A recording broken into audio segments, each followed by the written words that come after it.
Yeah!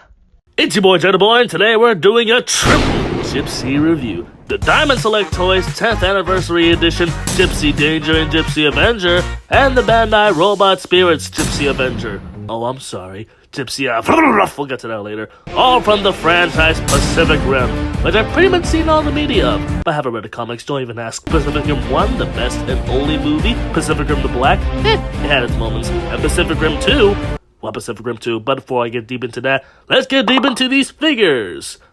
We're not like that, and there's time codes in the description so you can see these reviews in any order you want. But for now, we're starting with the 10th Anniversary 2-pack. And as I previously stated, and as indicated by the box, this 2-pack was made in celebration of Pacific Rim's 10th anniversary. Sorry for the delay. And the box is already starting to do wonders for me. Beautiful detailing on everything, and you even get some info about the Jaegers on the back. But the presentation is kinda ruined when you first open up those front flaps. First of all, a lot more details revealed under here, but what's also revealed under here when you look into the window is that the figures were packaged in plastic inserts that were sealed to the backdrop in the box, and I couldn't have gotten the figures out or their accessories if I didn't take the time to take them out of the box and tear off those plastic inserts with my bare hands, which means I had to sacrifice this admittedly cool backdrop of what I believe is Gipsy Avenger's cockpit. You're not making me watch that movie again. I mean, come on, Diamond Select, you don't just make a 2-pack celebrating a legendary franchise, no pun intended, and then package the figures in a cheap plastic insert like a goddamn 2000 Transformers toy. The presentation of these figures already set my expectations incredibly low. But let's not judge a book by its cover and actually talk about them. And it wouldn't feel right if we didn't start with Gipsy Danger, right? The painting and sculpting on this figure is awesome. Gipsy Danger is the first and arguably the most iconic Jaeger of the franchise, and this figure does a great job of complementing his iconic design. All of the details that you wouldn't expect to see on this guy are indeed there. The red and white stripes, the 34 logo, and even all these gold and silver accents are hand painted. But from what I can tell, the paint is pretty resistant to paint chipping, giving you the encouragement to play with this thing even more. But the only part of the figure that feels a little lackluster in the paint, if you haven't noticed it by now, is the power core. Even when you look at it from a distance, it stands out, and not in a good way. I really wish you could have shaded it to look like a little bit more like it's glowing. There is technically shading on here, but it is barely noticeable on first glance. And I know what you're thinking. But Jenna, how can you expect them to paint the core to make it look like it's glowing? It's because the second half of this set proves that it can be done. More about that later. From what I understand, the main difference between this figure and the standard Diamond Select Toys Gipsy Danger is the amount of silver scratches I see going throughout the body, which makes sense because this Gipsy is supposed to depict how he looks during the Battle of the Breach. How do I know that? Well, read the fine print. And for those of you who don't know, spoilers for this almost 12-year-old movie, jeez Louise. Battle of the Breach is the name of the final battle of Pacific Rim, where Striker, Eureka, and Gipsy Danger were sacrificed to protect mankind from the precursors. Wait a minute. Precursors? Against humanity? Now, where have I heard this before? All I'm trying to say is, all of the dry brushing that you see throughout the figure is supposed to recreate how he looks in that final battle. And for those who don't know what dry brushing is, that's when you take a dry brush, silver paint, dip dry brush in said silver paint, wipe off any excess, preferably in the can, I swear to God if you don't do it in the can, and lightly or liberally, depending on what you want, brush it throughout your figure or model kit to give it a bunch of metal streaks. And as you can see, Diamond Select Toys really laid into this guy when it came to the dry brushing. Even adding some black dry brushing, which I don't see a lot on figures, but appreciate. What I don't appreciate is that he's not solid. As we all know, looks can only get a figure so far, but if it doesn't feel right, then it ain't right, Chief. And in my particular case, it's especially bad at the knees. Really wish they just made it a ratchet joint. It's not impossible to get him to stand up, but it's definitely bothersome. What isn't as bothersome to me is his accessory, since you pretty much get the bare minimum.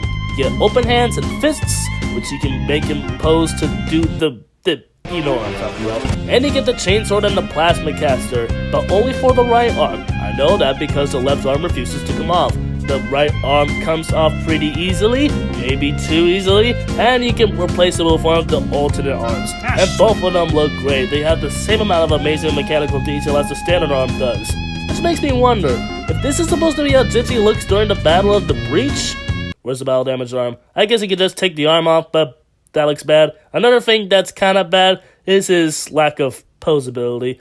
Again, this will be quick. Ball joint at the head, can look up that far and look down, not at all. Little bit of a head pivot. Arm can rotate, be careful with this because it can collide with the arm going for 360. Ball joint at the shoulder pad, arm moves out, not at all. What? Now my memory is pretty hazy with the movie, but I'm pretty sure Gipsy moved out his arm at least once. Anyway, bicep swivel, bend at the elbow, could have gone deeper in my opinion. Enjoy the wrist swivel, ball joint to chest, every ball joint, ab crunch, arcing back, and a little bit of a side to side. But I don't recommend posing it too much because anytime that you do, it breaks the sculpt immediately. So I suggest leaving that exclusively for swiveling. Rotation at the hips can go up full 360, just watch out for the arms. A barely there spread, a tight thigh swivel, double bend at the knee. This second joint is stupidly tighter, up and down at the ankle, a stupid heel joint that is as annoying as balls, and an ankle pivot, which for all intents and purposes acts as a sort of ankle swivel. Posability on here is, I can kind of forgive it because Gipsy Danger in the movie didn't pull off too many dynamic poses. I'm glad at least Diamond Select gave this guy a generous size. Size comparison time. Here's the Figma Hatsune Miku, hiatus King Kong, the Make Some Morph Black Diamond Charge Megazord, and because I had to give the Energon Optimus back to my friend Charles, the Studio Series Transformers 1 Optimus Prime. Let me know if you guys want a review of that. Overall, I do think it's a great figure, and I absolutely adore how it looks, but it also feels really half-baked. Yeah! And it's certainly not justifying its own price. And now let's talk about Gipsy Danger's failure of a son. The Diamond Select Toys 10th Anniversary Edition Gipsy Avenger is a toy that I wasn't expecting to like so much. But I do, no thanks to the movie. Not to get too deep into it because I never want to think about it again, but I just want to make a specific point. Movie sucks. CGI still holds up, and the action scenes aren't as cheesy as some people say they are, but the plot is so convoluted and as incomprehensible as Warframe War. Doesn't help that it wasn't written by Del Toro, the original director of the film. However, from what I understand, if Del Toro did return for Pacific Rim 2, it probably would have been way worse. Check out this video to get a better understanding of what I'm saying. What are we talking about again? The painting and sculpting on this figure is awesome. Avenger is second in place to Danger for me for being my favorite Jaeger because I just don't feel like he's as man-made enough like his Mark III ancestor. And yes, we will keep calling them Danger and Avenger for the rest of the video to keep up consistency. Frick you. That doesn't mean I don't necessarily hate this design, it's just not my favorite. Right away you can tell the main difference between this figure and the normal Diamond Select Toys Avenger is the brand new color scheme, which, much like the design, ain't really my favorite. There are different shades of gray to keep it looking from being completely monochromatic, but this looks less like an upgrade to Gipsy Avenger and more like a prototype version.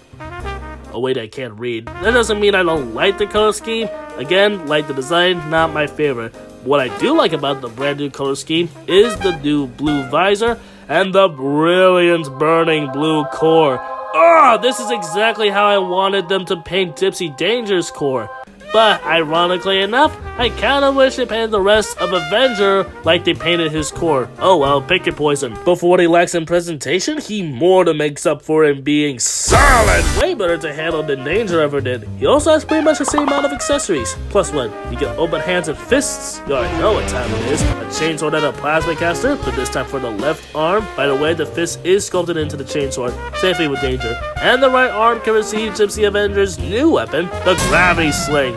And it looks great. It's sculpted and painted precisely just like the other arms, more precisely than how the gravity sling was explained in the movie. Seriously man, that film is the definition of adding so much stuff in a plot to the point where nothing makes sense anymore. It's only okay when Warframe does it. Look, I'm not gonna rant too much about Uprising, but I feel like it just lacks so much potential, which is a shame because I really liked all the designs. I'll agree to disagree with Obsidian, but I feel like the fan base could have at least come up with something better than this. Wait, not like that. Not only does he have more accessories than Danger, feels better than Danger, he's also more posable than Danger. Swivel at the head, can't look up at all even though there's a dumbbell ball joint, but he can look down that far. Some head pivot, ball joint at the shoulder pad, ball joint at the shoulder proper, rotation at the arm, be careful with this because he can't collide with it going full 360, some butterfly joint a little bit, arm actually moves out, a bicep swivel, bend at the elbow, again could have gone deeper in my opinion, hinge joint at the wrist swivel, ball joint at the chest, every ball joint can be, that allows for an ab crunch, an arcing back, and some side to side. It's better than Danger's in that it's more posable, but worse in that it breaks the sculpt even more. So again, just leave that for swiveling. Rotation out of the leg, but if you move the arm out of the way, it can go a full 360, a pretty good spread, thigh swivel, double bend at the knee, again, tight second knee joint, ball joint at the ankle, up, down, all around, pivot, and the swivel. Posability on here is way better than Danger could ever hope to be, and his accessories only amplify his amount of playability. He's also bigger than Danger. Size comparison time again. Miku Kong Megazord, and my previous review, the Diamond Select Toys 10th Anniversary Edition Gipsy Danger. This is basically canon height, right? As a Pacific Rim fan, this might sound sacrilegious. I like Avenger a bit more, but who am I kidding? Both of these figures are fantastic, and I highly recommend getting this 2-pack to celebrate this franchise. Yeah! Is it really over $70 worth? No, but it's close. And going from the biggest Gypsy of the day, we go to the smallest Gypsy of the day. The Bandai Robot Spirits Gipsy Avenger. Oh, sorry, I meant Gypsy. Yes, if you couldn't tell by now, this figure is indeed not the official Bandai Robot Spirits Gipsy Avenger, but a bootleg of that figure that I got off of AliExpress. Because even though I thought the movie was garbage, I really wanted the original figure. However, because I waited so long to get my own money, Bandai decided to be big poo-poo heads and discontinue production for those toys, for obvious reasons. But I think I like this figure a bit more than I think I would have liked the original. Maybe. The painting sculpting on this figure is pretty much what you'd expect from a bootleg. At first glance, everything seems normal. He seems like a regular Gipsy Avenger figure, but then you get him up on your face, and then you start to see more details in the sculpt, some missing decals, and mismatched colors. However, because I am aware that the figure is a bootleg, I can forgive it for having these flaws because I'm expecting it. Also, I don't know if this is part of the original figure, but for some reason, the chest core is removable, and you can see a very wonkily sculpted intake in the chest. Could this be for an LED feature? Let me know in the comments. But if it was, you wouldn't be able to tell if it was on because the core is covered by a layer of metal paint, which I don't mind and kind of understand. You don't want to see the LED unit through the transparent plastic. In terms of looks overall, this figure obviously isn't as good as the original, but as we've established, looks can't be the end-all be-all of a figure. They also have to feel really good. And I am proud to say that this figure is solid! But in some cases, it might have been a bit too solid. When I got this figure out of the box for the first time and tried to pose his hips, they made really loud clicky noises. And as you can see, it's a ball joint. So to avoid breaking this figure before I could review it, I utilized his beautiful spread, spoilers for the posability by the way, dipped him in a liberal amount of water, posed the joints while they were still wet, and repeated that process until I got my desired tightness. And now the joints are tied up to the point where they feel like they're not about to break, but also not too loose to the point where they feel like complete spaghetti. And besides that issue, everything else feels smooth and tight, except his right shoulder pad. Of course, I can't forgive it because it's a bootleg Jetta. What did you expect? A perfect toy? Besides that, though, everything else actually feels nice and solid. He also has pretty much the same amount of accessories you get with the Diamond Select figure, but no plastic caster. Open hands, fists, you already know, gravity sling, and the chainsword is actually a bit more complicated. Unlike the Diamond Select figures where the hands were sculpted into the chainsword arms, instead you have to remove the fist from the normal arm and place it in the new chainsword arm. A little bit more hassle than it's worth, but I actually don't mind it. From what I know, that's also a trait that the original figure had as well. And the accessories pretty much have the same amount of quality put into them as the base figure does, but I really don't mind. It's a bootleg, and they look good on him regardless. So he's solid, has a good amount of accessories, but both of these would be useless if he wasn't at least posable. Ball joint at the head and the base of the neck, and the first figure of the day to be able to look both up and down, and some head pivot. Ball joint in the shoulder pad, ball joint in the shoulder, ball joint in the shoulder proper, and that allows for the arm to rotate a full 360. If you also rotate the ball joint socket on the shoulder proper independently, you can cause a butterfly joint forward or backward, or shift the arm up or down. Why would you shift it down? Arm moves out, bicep swivel, double bend at the elbow. There is a ball joint at the wrist, but it can't move up or down or side to side too much. At least it's got a swivel. There is a ball joint at the chest. Every ball joint can be, of course, but the ab crunch and the arcing back is severely limited, and the side to side is no longer existent. However, I don't mind it because it doesn't break the sculpt too much, so I'm not mad. Ball joint at the hips, and the leg moves And oh my way, if you shift the legs down, now he can kick his legs and they can move a full 360. And as previously mentioned, he has a beautiful spread. 5 swivel, double bend at the knee, double ball joint at the ankle, up, down, all around, pivots, and finally a swivel here. Posability on this figure is insane! Easily the most articulated figure of the day and that I own. For better or for worse. But like I said previously, while he's the most posable Gypsy, he's also the smallest Gypsy. Our final size comparison, Deja Vu and the Gypsy Brethren. Unfortunately, if you wanted to get the original figure for yourself, I don't have a link for you because Bandai decided to stop producing them. So if you're as desperate as I was, you're gonna have to hedge your bets on Ali. God darn man. Will I get striked if I make that joke? But the Diamond Select Toys 2-pack, I got that at the Big Bad Toy Store. I'm not being paid to promote them, but I'm gonna promote them anyway. Big Bad Toy Store is a great store for adult collectors and kid collectors alike. They have several products across multiple franchises like Predator, Alien, Transformers, Gundam, and so much more. And they mostly have the best prices on any collectible you can find on the internet. So if you haven't started collecting and want to start now, I'd highly recommend the Big Bad Toy Store. Yeah!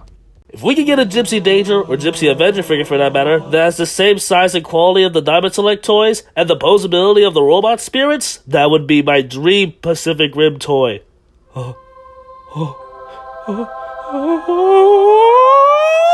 Frick you.